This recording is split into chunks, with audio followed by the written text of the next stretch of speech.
Venugopal Tiruvidi from Jangareddy-Gudem. Please come, sir.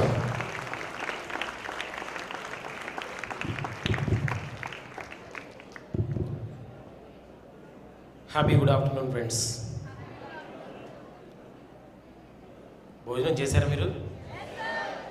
మరి youth అంటే ఏదో అనుకుంటాము, మరి ఏంటి చాలా నీరసంగా happy good morning, happy good afternoon అంటే చాలా స్లోగా. నా ఒక్కడ వాయిస్ ఎంత బాగా వినపడుతుంది. ఇంచుమించుగా ఈ హాల్లో 1000 మెంబర్స్ ఉంటారు సుమారుగా. Happy good afternoon.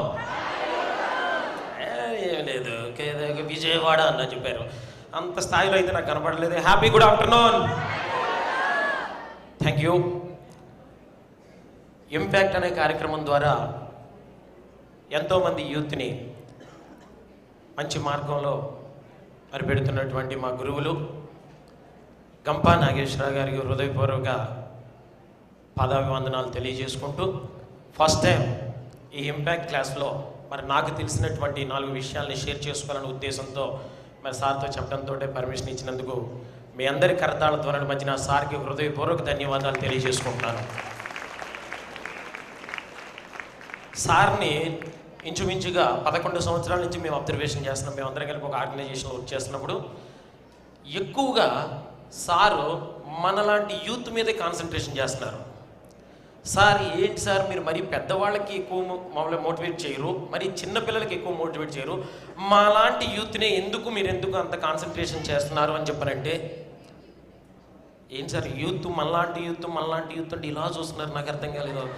ఏదో పైన కొంచెం బట్ట కింద కొంచెం పొట్ట వచ్చినంత మాత్రం మనం యూత్ కాకుండా పోతాం.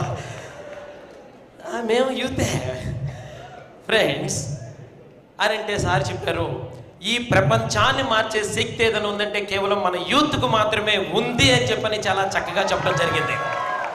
యూత్ పవర్ ఎంత విధంగా ఉంటుందంటే మీ బలం ఏంటో మీకే తెలియదు, మీ బలం ఏంటో మీకు తెలియదన్న స్థాయిలో ఉంటుంది.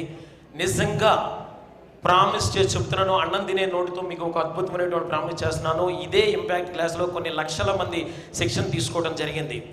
వ్యక్తులుగా ఈ హాల్లోకి వచ్చిన వాళ్ళు అద్భుతమైనటువంటి శక్తులుగా ఈ హాల్లో నుంచి వెళతారు అని చెప్పని మాత్రం నేను మనస్ఫూర్తిగా ప్రామిస్ చేసి చెప్పగలుగుతున్నాను. ఫ్రెండ్స్, ఈరోజు పాజిటివ్ నెగిటివ్ గురించి తీసుకోవడం జరుగుతుంది సబ్జెక్టు. అసలు పాజిటివ్ అంటే ఏంటి, నెగిటివ్ అంటే ఏంటి, పాజిటివ్ యాటిట్యూడ్ని మనం ఎలా డెవలప్ చేసుకోవాలి, నెగిటివ్ యాటిట్యూడ్ అనే దాన్ని ఎలా మనం డిక్రీజ్ చేసుకుంటూ రావాలి, మనలో ఉన్నటువంటి ఆలోచన విధానాన్ని ఎలా మార్చుకుంటూ రావాలి అనే దాని గురించి మనం చెప్పుకునే ముందు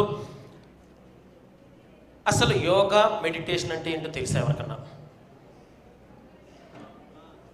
యోగా మెడిటేషన్ చేయటం వల్ల ఉపయోగం ఏంటి, అసలు అదంటే ఏంటి, ఎవరైనా హ్యాండ్ రైజ్ చేసి చెప్పగలరా? దమ్మున్నోళ్ళు ధైర్యవంతులే, పిరికోళ్ళు మాత్రం నోరెత్తద్దు. సార్ ఆల్రెడీ చెప్పే ఉంటారు. మోగవాళ్ళు కూడా అసలు మాట్లాడద్దు, దయచేసి నోరున్నోళ్ళే మాట్లాడండి. ఫ్రెండ్స్, యా అన్నయ్య చెప్పు.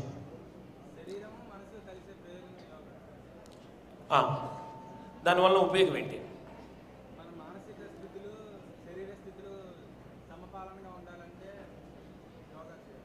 ఓకే, వెరీ గుడ్ అన్న, చాలా చక్కగా చెప్పినట్టు అన్నయ్యకి మనందరం కలిపి ఒకసారి, అన్నయ్యకి విన్నారో వినలేదు, అన్నయ్యకి ఒకసారి మనందరం కలిసి. అన్నయ్య నా ఫీల్ అయ్యావా? అన్నయ్య అంటే నేను ఫీల్ అయినట్టున్నా కొంచెం. ఏం ఫీల్ అవ్వలేదుగా, నువ్వు ఫీల్ అయినా సరే నువ్వు అన్నయ్యే. అంతేనమ్మా, వీళ్ళొద్దు మనకి, వీళ్ళు ఎలా అన్నీ చక్కగా కబుర్లు చెబుతారు, లాస్ట్లో మాత్రం అన్నయ్య పెళ్ళికి తప్పకుండా సార్ రావాలి అని చెప్పి కార్డు ఇచ్చేస్తారు. వీళ్ళు తక్కువలే. ఎస్ ఫ్రెండ్స్, అలా ఉండాలి. క్లాస్ అంటే ఇప్పుడు హుషారుగా జోష్గా ఉండాలి, మన యూత్ టైంలోనే ఉండాలి క్లాసు. ఫ్రెండ్స్, యోగా మెడిటేషన్ గురించి చెప్పారు అన్నయ్య, చాలా చక్కగా చెప్పాడు.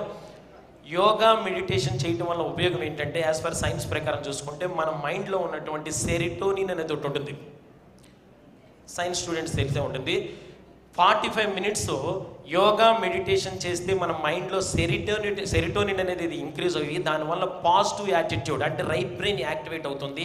పాజిటివ్ యాటిట్యూడ్ వచ్చి మంచి మంచి ఆలోచనలు వస్తాయి అని చెప్పనే విషయం సైన్స్ చెప్పింది. సైన్స్ అంటే వాస్తవం, అవునా కాదా? Yes or no? అంటే మనం 45 మినిట్స్ పాటు యోగా మెడిటేషన్ చేస్తే సెరిటోనిన్ అనేది ఎంత డెవలప్ అవుతుందో దానికి ఈక్వల్గా ఈజీ మెథడ్లో ఒకే ఒక పని చేస్తే మనకు అంత సెరిటోనిన్ అనేది వచ్చి ఉంటుంది, పాజిటివ్ యాటిట్యూడ్ వచ్చే అవకాశం ఉంటుంది. కాబట్టి అది చేద్దామా, ఈజీ మెథడ్ చేద్దామా, 45 మినిట్స్ యోగా చేద్దామా? Easy method. మన ఎందుకంటే షార్ట్ కట్స్ ఈజీ మెథడ్స్ కావాలి మనకి ఎప్పుడు. ఫ్రెండ్స్, ఎప్పుడైతే మనం ఒక్కసారి చిరునవ్వు ఎప్పుడైతే నవ్వుతామో 45 మినిట్స్ యోగా మెడిటేషన్ చేస్తే ఎంత సెరోటోనిన్ ఇంప్రూవ్ అయ్యి ఎంత పాజిటివ్ యాటిట్యూడ్ మనలో వస్తుందో ఒక్కసారి జస్ట్ చిరునవ్వు నవ్వితే అంత యాటిట్యూడ్ వచ్చే అవకాశం ఉంది. చిరునవ్వు నవ్వుదామా, యోగా మెడిటేషన్ చేద్దామా? చూశాను నేను, ఆల్రెడీ వచ్చి 1 అవర్ అయింది. 1 అవర్ నుంచి అలా చూస్తుంటే కొంతమంది ఇలా కూర్చొని ఉన్నారు. ఏంటో ఏదో ఇంపాక్ట్ అంట, ఏదో చెబుతున్నారు. మా అమ్మ నాన్న మార్చలేకపోయారు, ఇది మార్చుతారా? ఇలాగే చాలామంది ఇలా కూర్చున్నారు, ఏదో పోగొట్టుకున్నట్టుగా. మీకు ఏం పోగొట్టుకోలే, మీకు ఏ ప్రాబ్లమ్స్ లేవు అనే, మీరు అసలు ఏమీ పోగొట్టుకోలే, వచ్చేవన్నీ వస్తూనే ఉంటాయి. ఫ్రెండ్స్, స్మైల్ అనేది చాలా ఇంపార్టెంట్ మన లైఫ్లో. పాజిటివ్ యాటిట్యూడ్ రావాలి అంటే, ఎట్టి పరిస్థితుల్లో రైట్ బ్రెయిన్ యాక్టివేట్ అవ్వాలి అనుకుంటే స్మైల్. ఈ సృష్టి మొత్తంలో 83 లక్షల జీవరాశులు ఉన్నాయని చెప్తుంటాం. 83 లక్షల జీవరాశుల్లో నవ్వించే అదృష్టం కేవలం ఒక మన మనిషికి మాత్రమే ఉంది. సార్ నా మరి అన్నీ తెలుసు మీకు, చక్కగా నవ్వితే మంచిదని తెలుసు, నవ్విస్తే మంచిదని తెలుసు, కానీ మన నవ్వం ఇలాగే చెప్తాం. స్కూల్కి వెళ్ళినప్పుడు ఇంతే, అమ్మ నాన్న ఏదైనా ఇంతే, సార్ ఏదైనా అంతే, ఫ్రెండ్స్ ఏదైనా అంతే, ఇలాగే కూర్చొని ఉంటాం. ఎప్పుడు హ్యాపీగా నవ్వుతూ ఉండాలి. చిన్నప్పుడు బీపీలు షుగర్లు ఉన్నాయా మనకి? బీపీలు షుగర్లు ఎందుకు నవ్వంటే, చిన్నప్పుడు పసి వయసు నుంచి ఒక సర్టెన్ ఏజ్ వచ్చేంత వరకు మనం రోజుకి 270 సార్లు నవ్వుతాము అన్నది విషయం, చరిత్ర. రోజుకి 270 సార్లు నవ్వే నవ్వు మన మనిషి ఈ రోజున కేవలం రోజుకి 17 సార్లు మాత్రమే నవ్వుతున్నాడు. అందుగురించే 8th క్లాస్ 9th క్లాస్ స్టూడెంట్స్ని పలకరించినా కానీ ఏదైనా చెప్తుంటే, రే నాకు చెప్పను, నా బీపీ ఇలా కొట్టేసుకుంటాడు. ఏంట్రా అంటే, బీపీరా, నాకు టెన్షన్ రప్పించుకురా. ఏమీ లేదు టెన్షను. స్ట్రెస్తో నిర్ణయాలు తీసుకోవటం వల్ల ఎన్ని జీవితాలు అస్తవ్యస్తమైపోయినా ఒకసారి చూస్తున్నాం ఫ్రెండ్స్. మనం నెగిటివ్ యాటిట్యూడ్తో స్ట్రెస్తో నిర్ణయాలు తీసుకోవటం వల్ల ఎన్ని జీవితాలు లాస్ అయిపోయినాయి. ఎంతమందిని మన రిలేటివ్స్ని దూరం చేసుకున్నాం, ఎంతమంది ఫ్రెండ్స్ని దూరం చేసుకుంటాం అన్నది మీకు తెలిసిన విషయమే. మీ కళ్ళ ముందు జరుగుతున్నటువంటి విషయాలు మొత్తం టోటల్గా చూసుకోండి. ఒక అద్భుతమైనటువంటి ఫ్రెండ్ని దూరం చేసుకున్నారంటే కారణం కేవలం నెగిటివ్ యాటిట్యూడ్, స్ట్రెస్తో నిర్ణయాలు తీసుకోవటం వల్ల ఇటువంటి అన్నీ జరుగుతున్నాయి. కాబట్టి దయచేసి పాజిటివ్ యాటిట్యూడ్, పాజిటివ్తో ఉంటే మన మైండ్ ఎప్పుడు కూడా పీస్ ఆఫ్ మైండ్గా ఉండే అవకాశం ఉంటుంది friends. Peace of mind, positive attitude ఉంటే. అదే నెగిటివ్గా ఉంటే మాత్రం, నాకు మళ్ళీ ఇలాగే కూర్చొని ఉంటే మాత్రం ఎట్టి పరిస్థితుల్లో పీసెస్ ఆఫ్ మైండ్. అర్థమైందా దానికి దీనికి తేడా? పాజిటివ్గా ఉంటే పీస్ ఆఫ్ మైండ్, మనకు ఉండేదే కొంచెం మైండ్, అది కూడా పీస్గా ఉంటుంది. అదే నెగిటివ్తో ఉంటే ఉన్న కొంచెం మైండ్ కూడా పీసెస్ ఆఫ్ మైండ్ అయిపోయే అవకాశం ఉంటుంది. కాబట్టి మనం నిర్ణయాలు తీసుకోవాల్సిన ఏజ్లోకి వచ్చేసాం. వినే పొజిషన్ నుంచి చెప్పే పొజిషన్కి వచ్చేసాం. మనం చిన్నపిల్లలం కాదు. 10th క్లాస్ వరకు అమ్మ నాన్నలు, అరే ఇది చదువురా అంటే చదివాం, అమ్మ ఇది తీసుకోంటే చదివాం, ఈ డ్రెస్ తీసుకుంటే ఓకే అన్నాం. కానీ వినే పొజిషన్ నుంచి చెప్పే పొజిషన్కి వచ్చేసినప్పుడు చాలా జాగ్రత్తగా నిర్ణయాలు తీసుకోవాలి. అందులోని ఈ ఏజ్ చాలా ఇంపార్టెంట్ అనమాట. ఎందుకంటే మార్చే వయసు, మారవలసిన వయసు కూడా ఈ ఏజే. ఈ ఏజ్లో ఎప్పుడైతే నువ్వు పాజిటివ్ నిర్ణయాలు తీసుకుంటావో వాడు ఎక్స్ట్రాడినరీ అవుతారు, విన్నర్ అవుతాడు, టాపర్ అవుతాడు, సక్సెస్ అవుతాడు. ఈ ఏజ్లో ఎప్పుడైతే స్ట్రెస్తో నెగిటివ్తో నిర్ణయాలు తీసుకుంటారో ఫెయిల్యూర్గా ఉండిపోయే అవకాశం ఉంది. గోల్ సెట్టింగ్లో చెప్తుంటారు 20-80 చెప్తుంటారు. గోల్ సెట్టింగ్ సబ్జెక్ట్ చెప్పారు మీకు సార్, చెప్తారు 20% వాళ్ళు హిస్టరీ క్రియేటర్స్, అంటే చరిత్ర సృష్టించిన వాళ్ళు 20%లో ఉంటే, చరిత్ర చదువుకునే వాళ్ళు అంటే హిస్టరీ రీడర్స్ 80%లో ఉండే వాళ్ళ అవకాశం ఉంటుంది. పాజిటివ్ నెగిటివ్తో నిర్ణయాలు మనం దానికి దీనికి ఉన్న what is difference between with దాంట్లో పాజిటివ్కి నెగిటివ్ ఉన్నటువంటి తేడాలు కనుక కొంచెం మనం గ్రహించి నిర్ణయాలు తీసుకుంటే మన లైఫ్ చాలా ఎక్స్ట్రాడినరీగా ఉండే అవకాశం ఉంటుంది. ఈ ఏజ్లో మనం తీసుకున్నటువంటి ప్రతి యొక్క నిర్ణయం కూడా చాలా ఇంపార్టెంట్ అయిన నిర్ణయం ఫ్రెండ్స్. రియల్గా జరిగినటువంటి ఒక స్టోరీ, నెగిటివ్ నిర్ణయంతో, అంటే ఒక స్ట్రెస్తో క్షణికావేశంలో తీసుకుంటున్నటువంటి చిన్న నిర్ణయం వల్ల ఎన్ని జీవితాలు అస్తవ్యస్తమైపోతుంది అనేది ఒక్కసారి చెక్ చేసుకుంటే ఫ్రెండ్స్. రియల్గా జరిగినటువంటి ఒక స్టోరీ, మహారాష్ట్రలో సాఫ్ట్వేర్ ఉద్యోగ అతను ఉన్నాడు. అతను చిన్నప్పటి నుంచి కళలు కన్నాడు. మామూలు కళలు కదా అనే, మనంగలే కళలు కాదు, మనంగనే కళల గురించి తెలుసు కదా, ఇలియానా, చార్మి, సమంత, వీళ్ళైతే చెప్పగలరు. వీళ్ళకి వెళ్ళే కళ మహేష్, ఇది ఒకటే మరి. అంటే ఫ్రెండ్స్ ఆ కళలు కాదు, మహారాష్ట్రలో ఆ వ్యక్తి రియల్గా జరిగినటువంటి స్టోరీలో విషయం చెప్తున్నాను ఫ్రెండ్స్ మీకు. నెగిటివ్తో నిర్ణయాలు తీసుకోవటం వల్ల ఎన్ని జీవితాలు అస్తవ్యస్తమైపోయినాయంటే, చిన్నప్పటి నుంచి కళ్ళగన్నాడు నాకొకంటూ ఒక మంచి పొజిషన్ ఉండాలి, ఒక మంచి జాబ్ రావాలి, ఒక మంచిగా చక్కగా ఒక భార్య ఒక పెళ్లి చేసుకోవాలి, ఒక పెళ్లి విన్నర్ వెళ్ళదు, ఒక పెళ్లి చేసుకోవాలి, పిల్లలతో హ్యాపీగా ఉండాలి. ఎంటైర్ లైఫ్ అంతా కూడా చిన్నప్పటి నుంచి కష్టపడ్డాడు ఎక్కువ. ఈ కష్టపడిన లైఫ్ కాదు, నా లైఫ్ ఫ్యూచర్లో ఎక్స్ట్రాడినరీగా ఉండాలని చెప్పని కష్టపడి ఇష్టపడి చక్కగా చదువుకొని ఒక సాఫ్ట్వేర్ ఉద్యోగం, నెలకి 60,000 రూపాయలు శాలరీ డ్రా చేసే ఉద్యోగం వచ్చింది అతనికి. మంచి జాబ్ సంపాదించుకున్నాడు, హ్యాపీగా ఉన్నాడు. ఒక పాప పుట్టింది అతనికి, ఒక భార్య, ఒక పాప, హ్యాపీగా ఉన్నాడు లైఫ్ అంతా కూడా. చిన్నప్పటి నుంచి కళ్ళకన్నాడని చెప్పాం కదా, ఒక మంచి కారు ఒకటి కొనుక్కోవాలనుకున్నాడు. అద్భుతమైనటువంటి చెర్రీ రెడ్ కలర్ ఒక అద్భుతమైనటువంటి మంచి కారు ఒకటి కొనుక్కున్నాడు. మార్నింగ్ లేస్తున్నాడు, హ్యాపీగా న్యూస్ పేపర్ చదవటం, కాఫీ తాగడం, కారు వాష్ చేసుకోవడం, ఆఫీస్కి వెళ్ళడం, రావడం, హ్యాపీగా భార్య పిల్లలతో హ్యాపీగా ఎంజాయ్ చేస్తున్నాడు. చక్కగా ఉన్నాడు ఆ లైఫ్. సేమ్ అదే రోజులాగానే ప్రతిరోజులానే ఆ రోజున కూడా లేచాడు. మార్నింగ్ లేచి కారు చక్కగా నీట్గా తుడుచుకుంటాడు, వాష్ చేసుకుంటాడు. చిన్న తల్లి వచ్చింది, కూతురు వచ్చి చిట్టి చిట్టి చేతులతో చిన్న క్లాత్ తీసుకొని డాడీ డాడీ నీకు కూడా నేను హెల్ప్ చేస్తాను అని అంటే, రామ్మ చెయ్యమ్మా అన్నారు. పాప కూడా కారు చక్కగా నీట్గా వాష్ చేస్తుంది. చేస్తూ చేస్తూ చిన్న పిల్ల, మాటలో వచ్చి రానటువంటి చిన్న పిల్లకి విషయం ఏంటో తెలియదు. చిన్న ఐరన్ స్క్రూ తెలుసా, మేకు అంటారు, మేకు ఐరన్ స్క్రూ తీసుకొని కారు మీద అలా పిచ్చి గీతలన్నీ గీసేస్తుంది. తండ్రి చూశాడు, జనరల్గా రియాక్ట్ అవుతారు కదా, అక్కడ పీకి ఏంటా పనులు అని చెప్పారంటే సారీ డాడీ అని పిల్ల చెబుతున్నా కానీ వినిపించుకోలేని పొజిషన్లో దాన్ని క్షణికావేశం అంటారు. క్షణికావేశంలో వచ్చి బంగారం లాంటి కారు పాడు చేసావు, ఇది కారు మీద గీతలు గీసావు అని చెప్పని చిన్న పక్కనే చిన్న స్టిక్ ఉంటే కర్ర తీసుకొని 2 చేతుల మీద ఇక్కడి నుంచి ఇక్కడి వరకు కొడుతున్నాడు. సారీ డాడీ అని చెబుతున్నా కానీ వినిపించుకోలేని పొజిషన్లో. అంటే కోపం వస్తే మనిషి ఏ విధంగా అవుతాడో ఒకసారి చెక్ చేసుకోండి ఫ్రెండ్స్. రియల్ లైఫ్లో మన ముందు కూడా జరుగుతున్నాయి ఇటువంటి.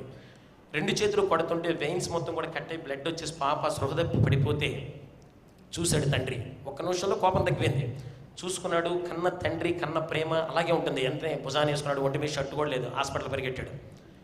పరిగెట్టిన తర్వాత డాక్టర్ గారు చూపించి, సార్ ఇలా ఏదో పాప పిచ్చి గీతలు గీస్తే ఇలా కొట్టాను, క్షణిగా వేసంలో కోపం వచ్చింది, తట్టుకోలేకపోయాను, మరి పాప సృహదప్పి పడిపోయింది, చూడండి సార్ అంటే డాక్టర్ గారు చూసి చెప్పారు, నువ్వు అసలు మనిషివా? తెలుసు కదా, ఎంత కోపం వస్తే మాత్రం ఎంత దారుణంగా కొడతావు అసలు పిల్లని, తెలుసో తెలియకో పిల్ల తప్పు చేసిందని చెప్పనేసి ఎక్స్రేలు స్కాన్లని చూసిన తర్వాత రిపోర్ట్స్ చూసి చెప్పారు, నువ్వు కొట్టినటువంటి యొక్క దెబ్బల ప్రెషర్కి పాప 2 చేతులు కూడా వెయిన్స్ లోన మొత్తం కూడా నుజ్జు అయిపోయి కట్ అయిపోయినాయి. పాప 2 చేతులు కూడా ఆపరేషన్ చేసి ఇక్కడి వరకు కట్ చేసి తీయకపోతే ప్రాణానికే ప్రమాదం అని చెప్పాడు ఫ్రెండ్స్. ఎప్పుడైతే డాక్టర్ ఆ విధంగా చెప్పాడో తండ్రి తట్టుకోలేకపోయాడు. డిసైడ్ చేసుకోవాలి నిర్ణయం. పాపని ఓకే ఆపరేషన్ చేయండి అంటే జీవితాంతం చేతులు లేదైపోద్ది, కాదు అంటే పాప ప్రాణానికి ప్రమాదం. 2 టాలీ చేసుకొని పాప ప్రాణాలే నిలవటం ముఖ్యమని, ఇష్టం లేకపోయినా మనసులో బాధ ఉన్నా సరే ఆపరేషన్ చేయమన్నాడు. డాక్టర్ గారు ఆపరేషన్ చేసి 2 చేతులు ఇక్కడి వరకు తీశారు ఫ్రెండ్స్. పాపను తీసుకొచ్చారు, బెడ్ మీద పడుకోబెట్టినప్పుడు ఫాదర్ వచ్చాడు. ఫాదర్ రావడంతో అమ్మాయికి మొత్తం వదులుతుంది. తండ్రి దగ్గర రావడంతో సారీ డాడీ తెలియ గీసాడు, ఇంకెప్పుడు గీయను అని చెప్పని బాధపడుతుంటే తండ్రి అన్నాడు, వెంటనే అమ్మ పోనేమ్మా, టెన్షన్ పడకు, హ్యాపీగా ఉండు, వదిలేసి దాని గురించి 1000 రూపీస్ ఖర్చు పెడుతుంటే పెయింట్ వేసేసుకుందాం, దాని గురించి నేను టెన్షన్ పడుతున్నా, నువ్వు హ్యాపీగా ఉండు, ముందు నీ హెల్త్ జాగ్రత్త అని చెప్పని అనడంతో ఓకే డాడీ. అప్పుడు పిల్ల కొంచెం అంటే తండ్రి కొట్టేసరికి భయపడింది. ఎప్పుడైతే తండ్రి కొంచెం భరోసా ఇచ్చి పర్లేదమ్మా 1000 రూపీస్ ఖర్చు పెట్టి పెయింట్ వేసుకుందాం అన్నాడు, వెంటనే పాప రిలీఫ్గా ఓకే డాడీ అని చెప్పి నవ్వుతూ, ఓకే డాడీ 1000 రూపీస్ ఖర్చు పెడితే పెయింట్ వచ్చేస్తుంది, ఎంత ఖర్చు పెడితే నా చేతులు వస్తాయి డాడీ అని ఎప్పుడైతే ఆ కూతురు అడిగిందో ఆ క్వశ్చన్ని ఎక్స్పెక్ట్ చేయలేదు తండ్రి. ఏం చెప్తాడు ఆన్సర్? క్షణికావేశంలో తీసుకున్నటువంటి చిన్న నిర్ణయం వల్ల ఫ్రెండ్స్ ఏం చెప్పాలో తెలియక ఇంటికి వచ్చాడు. ఆ కారు ముందు కూర్చొని ఈ ఎదవ కారు గురించైనా నేను బంగారం లాంటి పిల్లని చేతులు లేని దాన్ని చేశానని చెప్పని కారుని తన్నేసేసే ఆ కారు ముందు కూలబడిపోయిన తర్వాత కన్నీళ్ల మధ్య నేను చూస్తే పాప పిచ్చి గీతలు గీసింది కదా, ఆ పిచ్చి గీతలు ఏంటనంటే ఐ లవ్ యూ డాడీ అంటే ఫ్రెండ్స్ పాపకు తెలియదు తన యొక్క ప్రేమను ఎక్కడ ఎక్స్ప్రెస్ చేయాలో తెలియక చిన్నపిల్ల తెలుసో తెలియకో అక్కడ గీసేసింది. తండ్రి చూసుకొని అమ్మ తప్పురా ఇలా గీయకూడదని జస్ట్ చిన్నగా అలా మందలించి ఉంటేనైతే హ్యాపీగా ఉండేది. ఎప్పుడైతే ఆ ఐ లవ్ యూ డాడీ అని చెప్పిన ఆ యొక్క ప్రేమను చూశాడో తెల్లవారులు ఆలోచించాడు. తెల్లవారుజాము 4:30 సూసైడ్ చేసుకొని చనిపోయాడు ఫ్రెండ్స్. క్షణికావేశంలో తీసుకున్నటువంటి చిన్న నిర్ణయం వలన హ్యాపీగా 100 years బతుకుతాడో లేదో తెలియదు, కానీ కనీసం 60-70 సంవత్సరాలు అద్భుతమైనటువంటి లైఫ్ అనుభవించాల్సినటువంటి వ్యక్తి 35 సంవత్సరాలకే హ్యాపీగా క్లోజ్ అయిపోయాడు. పాప జీవితాంతం ఆవిటిదైపోయింది, ఆ భార్యకి భర్త లేనిదైపోయింది. అంటే క్షణికావేశంలో తీసుకున్నటువంటి చిన్న నిర్ణయం తనొక్కడిగా కాదు, భార్య, పిల్లలు, చుట్టాలు, తల్లిదండ్రులు ఇంతమంది ఆధారపడి ఉంటారు ఫ్రెండ్స్. దయచేసి ఇటువంటి క్షణికావేశంలో నిర్ణయాలు మీరు ఈ ఏజ్లో ఎన్ని తీసుకుంటున్నారో ఒకసారి చెక్ చేసుకోండి ఫ్రెండ్స్. కాలేజీకి వెళ్తున్నారు, నిజంగా చెప్పండి, అమ్మ నాన్నతో మీరు కాలేజీకి చదువుకోవడానికి వెళ్తున్నారు. మీ మైండ్ లెవెల్స్ని బట్టి ఈ ఏజ్లో చేయాల్సింది కేవలం చదువుకోవటం మాత్రమే. చదువుకోవడానికి వెళ్తున్నాము అని చెప్పనేసి అక్కడికి వెళ్ళి మీరు ఏమేం చేస్తున్నారో తెలుసు. క్షణికావేశంతో ఎంత పెద్ద పెద్ద నిర్ణయాలు తీసుకుంటున్నారో తెలుసు. 20 సంవత్సరాలు, 17-18 సంవత్సరాల వరకు కళ్ళల్లో ఒత్తిలేసుకొని కంటికి రెప్పలా కాపాడుకున్నటువంటి అమ్మా నాన్నలు కూడా కాదని ఎవరో ఏదో అన్నారు, ఎవరో ఏదో రిజెక్ట్ చేశారని చెప్పనేసి చచ్చిపోవటం లేదా చంపేయటం.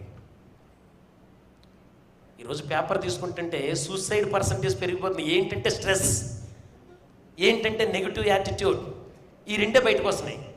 ఈ రోజున ఇటువంటి సైకాలజిస్టులు ఇలా క్లాసులు పెట్టి ఇలా ఇంపాక్ట్ అనే క్లాస్ ద్వారా మీకు ఏం చెప్తున్నారు, మొత్తం మీకు తెలియని సబ్జెక్ట్ అంటూ ఏమీ ఉండదు, మొత్తం మీకు తెలిసినయే. అది ఎలా ఇంప్లిమెంటేషన్ చేయాలి, మన రియల్ లైఫ్లోకి ఎలా తీసుకోవాలన్న విషయాన్ని మేము గైడెన్స్ ఇస్తుంటామో. గుర్రాన్ని నీళ్ళ వరకు తీసుకెళ్ళటం మా వల్ల అవుతుంది, కానీ తాగటమా తాగకపోవటం అనేది మీ వల్ల అవుతుంది. దయచేసి ఫ్రెండ్స్, నెగిటివ్తో నిర్ణయాలు తీసుకునేటప్పుడు ఒకసారి 1-2 సార్లు చెక్ చేసుకోండి ఫ్రెండ్స్. ఈ ఏజ్లో కేవలం ఫ్రెండ్స్, ఈ ఏజ్లో ఎవరన్నా మీ దగ్గరికి లవ్ అని కానీ ఏదైనా ఎక్స్ప్రెస్ చేయడానికి వచ్చారు అంటే చెక్ చేసుకోండి. రాసుకునే పెన్ను దగ్గర నుంచి, కట్టే ఫీజు దగ్గర నుంచి, చేసే డ్రెస్ కొనే దగ్గర నుంచి, చేసుకునే షూ దగ్గర నుంచి టోటల్గా అమ్మా నాన్నల మీద ఆధారపడినటువంటి స్టూడెంట్ నీ దగ్గరికి వచ్చి లవ్ ఎక్స్ప్రెస్ చేస్తే నిన్ను ఏ విధంగా పోషిస్తాడు అని చెప్పని అతను నమ్మి వెళ్ళిపోతున్నారు ఈ రోజున సొసైటీలో ఆడపిల్లలు. మీ మైండ్ లెవెల్స్ని బట్టి 22 సంవత్సరాల వరకు లవ్కి అట్రాక్షన్కి తేడా తెలియదు అని చెప్పని మీరే చదువుకున్నారు. అవునా కదా? అవునా కదా? 8th class, 9th class, 10th class ఈ పిల్లలు ఇప్పుడు లేలప్స్, లవ్ మ్యారేజెస్, వెళ్ళిపోవటం. మొన్న ఒక అమ్మాయి మా దగ్గరికి కౌన్సిలింగ్కి వచ్చింది. 17 సంవత్సరాలు కూడా ఉండవు. ఏంటమ్మా నీ ప్రాబ్లం అంటే, నాకు డైవర్స్ కావాలి సార్, నాకు అబ్బాయితో నాకు కుదరట్లేదు అంది. 17 సంవత్సరాలకు అసలు నీకు మ్యారేజ్ ఎవరు చేశారు, నువ్వు ఎప్పుడు పెళ్లి చేసుకున్నావు అంటే 1 year అయింది సార్ అంది. 16 సంవత్సరాలకి పెళ్ళి, 17 సంవత్సరాలకు విడాకులు, అది జీవితం. క్షణికావేశంతో తీసుకున్నటువంటి నిర్ణయాలు ఇలాగే ఉంటాయి ఫ్రెండ్స్. మీరు లవ్ లవ్ లవ్ అని చెప్పని మీరు వెంపర్లాడిపోతున్నారు. అది రియల్ లవ్ కాదో, అమ్మా నాన్నల ప్రేమే నిజమైనటువంటి ప్రేమ, అంతేగాని అంత మించినటువంటి ప్రేమ ఇంకా ప్రపంచంలో ఎవరు ఫ్రెండ్స్. దయచేసి రాబోయే రోజుల్లో ఏది తప్పదు. ప్రేమ, పెళ్ళి, పిల్లలు, కుటుంబం, బరువు, బాధ్యతలు ఇవన్నీ కూడా రాబోయే రోజుల్లో వస్తుంటాయి. వాటి గురించి ఈ ఏజ్లో మనం చేయకూడదు. ఈ ఏజ్లో కేవలం మనం చేయాల్సింది చదువుకోవటం మాత్రమే. ఈ ఏజ్లో చదువుకుంటున్నానని చెప్పని కాలేజీకి వెళ్ళి అమ్మా నాన్నలకి ఎండనక వాననక పగలనక రేయనక కష్టపడి ఇష్టపడి తినక మీకు కాలేజీ ఫీజులు కట్టి మిమ్మల్ని కాలేజీలకు పంపిస్తుంటే మీరు ఏం చేస్తున్నారు ఇక్కడ? లవ్. నిజంగా చెబుతున్నాను ఫ్రెండ్స్, ప్రేమ అనేది చాలా, నేను ప్రేమ అంటే లవ్ మ్యారేజెస్కి వ్యతిరేకం కాదు. ఎప్పుడు చేసుకోవాలి అప్పుడు చేయాలి. అది మీకంటూ ఒక పొజిషన్ రావాలి. ఆ పొజిషన్కి వచ్చేంత వరకు మీరు దేని గురించి కష్టపడుతున్నారో దాని గురించి వెళ్ళాలి. అంతేగాని ప్రేమను ప్రేమతో ప్రేమగా ప్రేమిస్తే ప్రేమించబడిన ప్రేమ ప్రేమించిన ప్రేమను ప్రేమతో ప్రేమగా ప్రేమిస్తుంది అన్న విషయం అంతే ఫ్రెండ్స్. ఈ విషయాన్ని కనీసం ఎవరైనా రిపీట్ చేయగలరా? ఈ హాల్లో ఉన్నవాళ్ళు ఏకసంతాగ్రహులు ఉంటారు కదా కొంతమంది. మళ్ళీ ఇప్పుడు నేను చెప్పాను కదా, స్పీడ్గా చెప్తారమ్మా.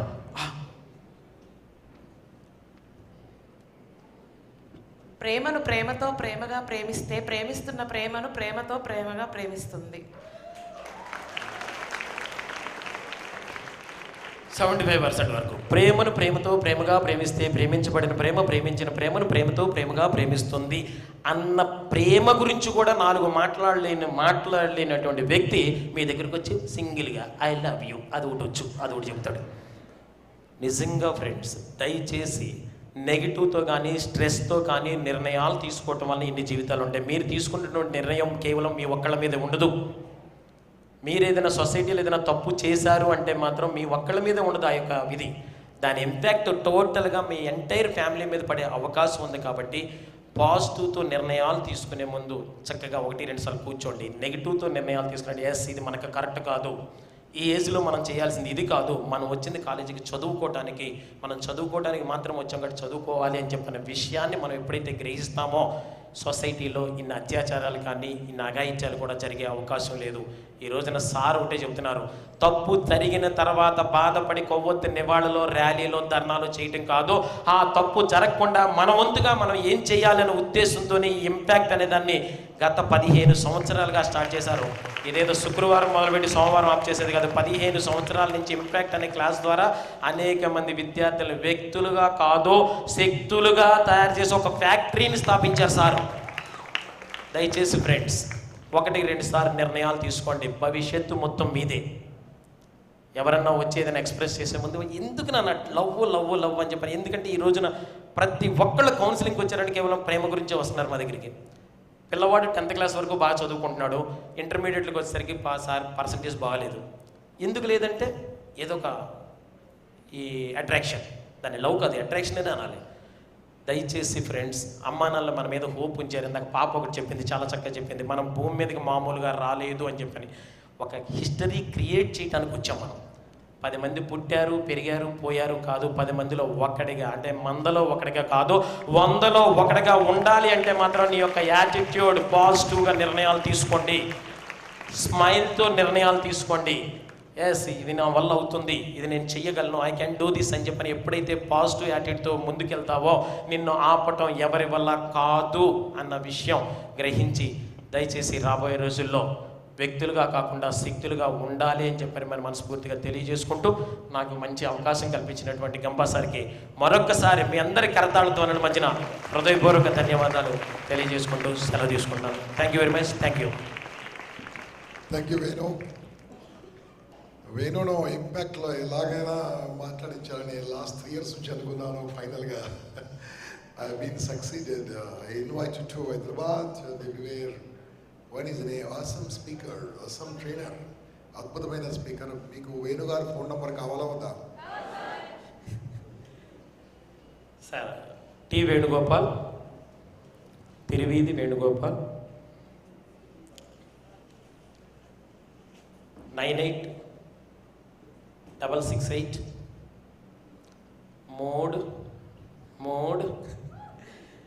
007. Fancy number. 98-668-33007. అలా ఎప్పుడు హ్యాపీగా ఉండండి, చక్కగా అంతా మంచిగా జరుగుతుంది. Okay, right. I request Rotary Club leaders, please present a token of love to Venugopal from Jangareddigudem. Wow. So nice of you. Congratulations, Venu. Good luck. ఇంకా వస్తూ ఉండాలి, ఇంపాక్ట్లో క్లాసులు తీసుకుంటూ ఉండాలి. God bless you. God bless you.